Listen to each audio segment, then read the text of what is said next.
Shalom, welcome to the Jewish View. My name is Rabbi Nachman Simon with the Chabad House of Delmar, together with my co-host Mark Ronich of Statewide News Service, jbiztechphilly.com. And as you can see here, weekly columnist for the Jewish press. Right, and I'm having a lot of fun doing all of that. In my column, I write about how government relates to the Jewish community or doesn't, as the case may be. So with us today, speaking of government, is an Albany County legislator, newly elected, Mark Grimm. Nice to be with you both. Shalom. We had your brother on the show. Yeah, fine gentleman. But just the opposite of you. Oh, I wouldn't say that. You're a Republican, he's a Democrat. I know, but you probably like vanilla, he probably likes chocolate. No, it's interesting. If we had to sit down and hammer out some compromises, we could do it, which is really how Congress should work, because there are a lot of common values that we share. Yeah. And I certainly could work things out with my brother, and that's really how the way things should. Well, work. he's the minority leader of the Rensselaer County Legislature. Yep. So do you strive one day to be the minority leader of the Albany County Legislature? He's a Democrat in a Republican legislature. I'm a Republican in a Democrat legislature. Right. I just want to represent my constituents the best I can, and I have a lot going on in my life. Now, you were also on the Guilderland Town Council. I was on the town board from 2008 through 2011. Now that you're in the county legislature, are you living the dream? Is this everything you thought it would be? No, well, it's a change. You can make a difference. People are cynical about politics, and there's a lot of reasons to be cynical, because people a lot of times have their own agendas. But if you really work hard and do your homework and stick up for people, you can make a difference. I made a difference on the town board, and I like to think I'm starting to make a difference on the county legislature. Okay, so what was your most controversial moment in the county legislature in the past 6 months or so? I would say I proposed a bill to open up the government so more people are involved. Because one of the things, I went to every street in my district twice in running, and it's a small district, and I couldn't find 3 people that knew what the county legislature actually did. Right. I said, well, that's the problem right there. So I wanted to create a hashtag for every meeting. A hashtag means it's a word label where you can go to that communication online and be part of the participation. They were against that. So my proposal, some of the old-timers are still a little nervous about social media. But a couple of them don't even have emails. Well, that's what I've heard. I mean, Gil Ethia does not do email. I think Frank Camiso doesn't do email. He might have one now, or at least his office does, or something like that. But plus I wanted to publicize it. Now we are online, which something I've wanted for a long time. We're online. But because it's on demand, I want the files to be placed so you can get to it. And if you've got a spouse and 3 kids and a couple of jobs, you can't stop and watch the county ledge meeting, but there may be a time when you can get to it. So this, viewing on demand is what the 21st century is about, and now I can say the county legislature. And you're right, which is why Channel Albany is going to be on demand also. Oh, good. And we're going to have the county legislature meetings, so we'll see who gets higher ratings. Oh yeah.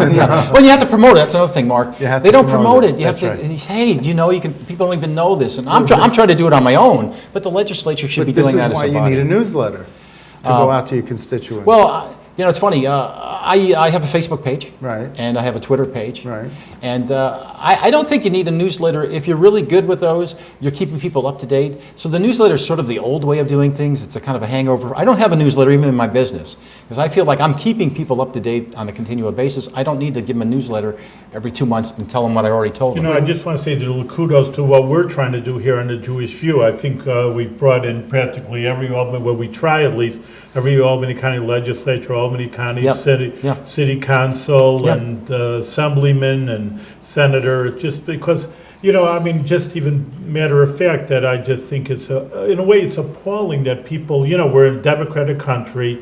Maybe as a Jewish person, I'm a little sensitive because Jewish people in Europe, you're talking 100 years ago, never had the right to vote and participate. And, we were just brought up as saying, hey, you're in America, you vote. And you participate, and you know what's happening because it's really we feel the privilege. And people, when I see a polling, they don't know who the vice president is, and let alone their Albany County legislator. And it's important to know what you're voting for and who you're voting. Just to vote, 50% of people usually don't even vote on major elections. So that's a little bit what we're trying to do here is just presenting to the people. And that's what's it's a out good there. service, which I appreciate.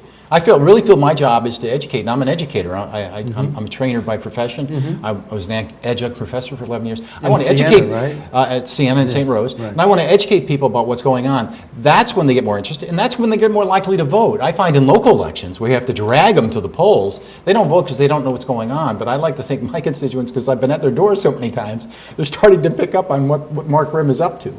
And but that's a lot of politicians. They don't necessarily want everyone to know what's going on. That's right. Because they only want you to know, the good news of what That's they're right. doing. They're raising taxes. They're not. Transparency is not such an issue then.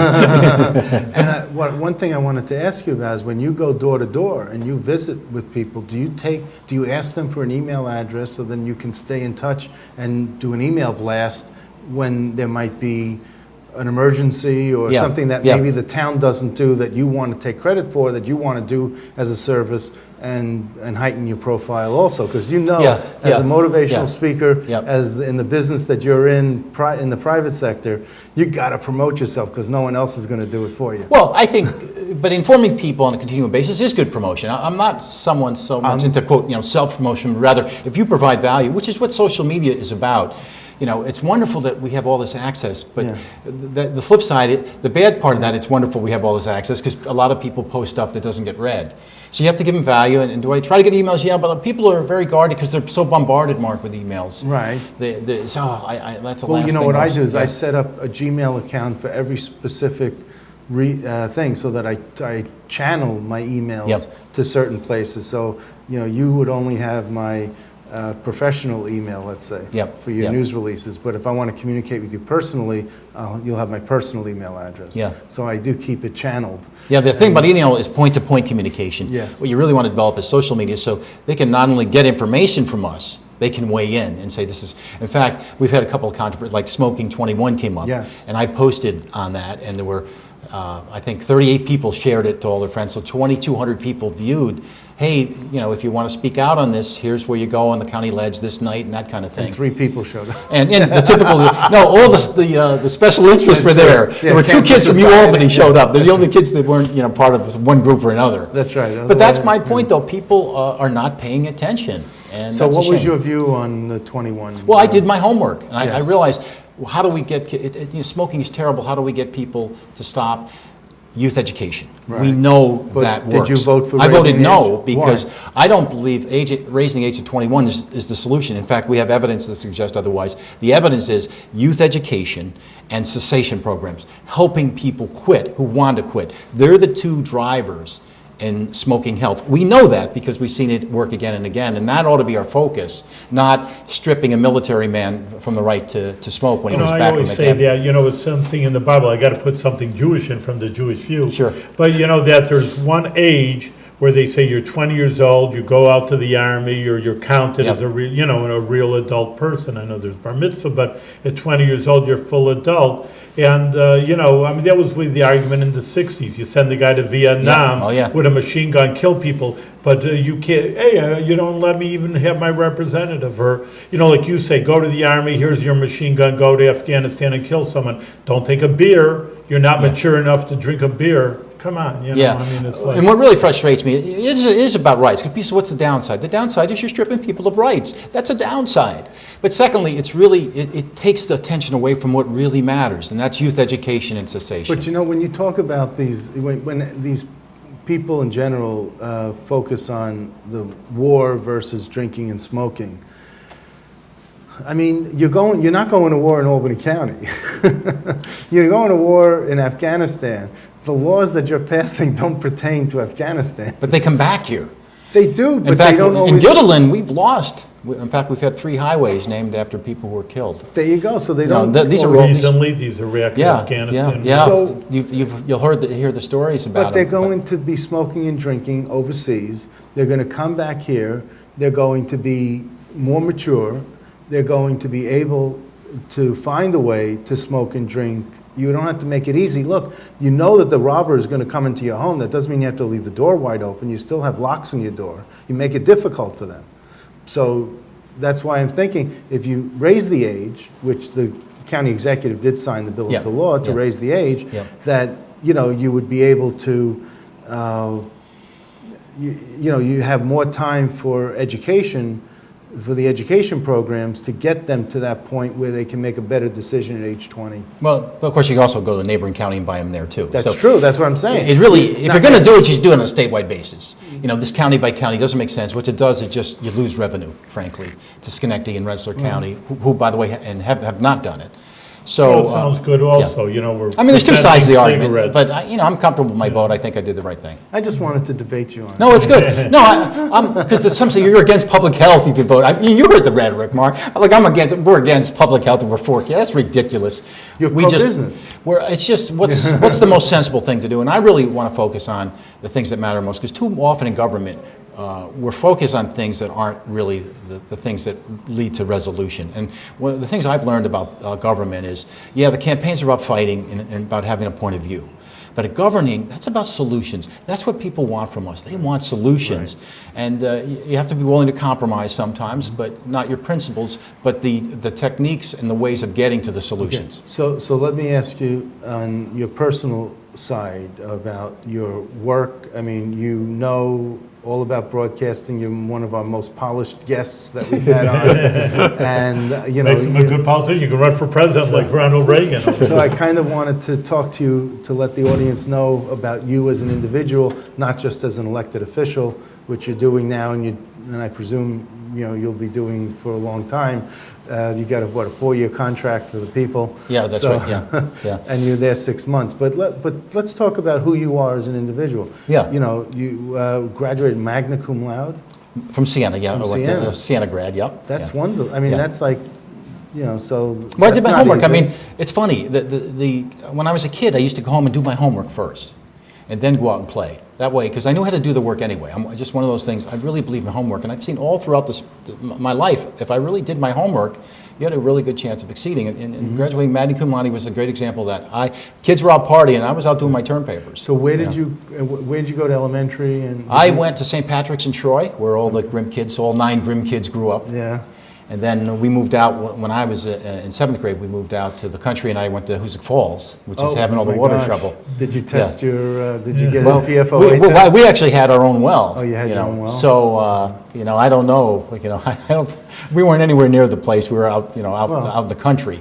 But you never know what's in the water, and I've been following up on this. I went to Albany. One of the things I decided to do is try to go to every agency in the county. And I've spent a lot of time in the last 5 or 6 months visiting, but it's really been eye-opening. And I asked the health people, what about our water?